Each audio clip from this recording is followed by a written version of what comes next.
Good afternoon, Roll Rebels, and welcome to Roll for Sandwich, the series where I let fate decide my lunch. Let's go. Today I'm going to be using these Polyhero dice that are based off of the Bard class. Let's get things started with our roll for bread. 4 honey wheat. Soft and slightly sweet, let's start our sandwich with honey wheat. Next up, let's roll for Maine. 6 bologna. Not the most glamorous of meats by any means, but I can get down on a bologna sandwich from time to time. We've definitely had worse options on this show. Let's roll for some cheese. 6 olive jack. This is a locally produced Monterey Jack cheese with green olives embedded inside. I'm a fan of olives, so I find this cheese pretty tasty. It's salty and briny and definitely tastes very much of olives, so if you're not an olive fan, it's not the cheese for you.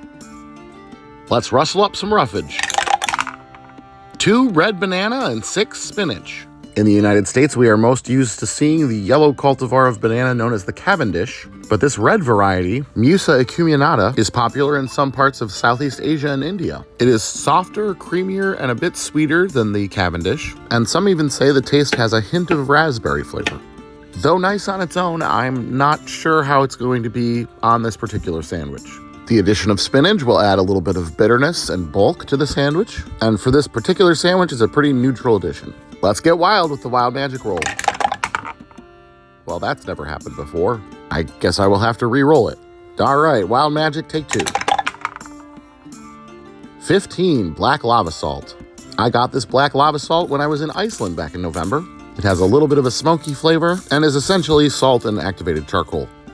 And last but not least, it's the D20 sauce roll. Here we go. 9 curry sauce. This Dutch curry sauce, also known as curry ketchup, is sweet and full of the flavor of curry spices. Given my hate for regular tomato ketchup, I find this quite an improvement. Let's get our sandwich closed up here. Get our toothpicks in to hold it together, and let's get it cut in half.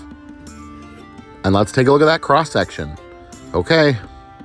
This one definitely went a little sideways, but it's possible it could still come together. Let's give it a taste.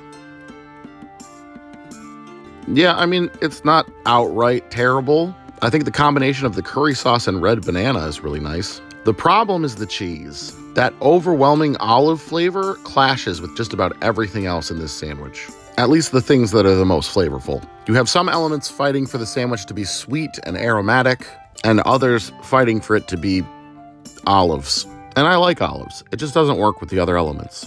Sometimes the sandwiches are cohesive, sometimes they want to crash and burn, and sometimes they're just confused. I'm going to go ahead and give this one a 5.2, and I'm going to call it the Olive Barden. Thanks for hanging out with me today. I hope you have a great day, and I'll see you again next time.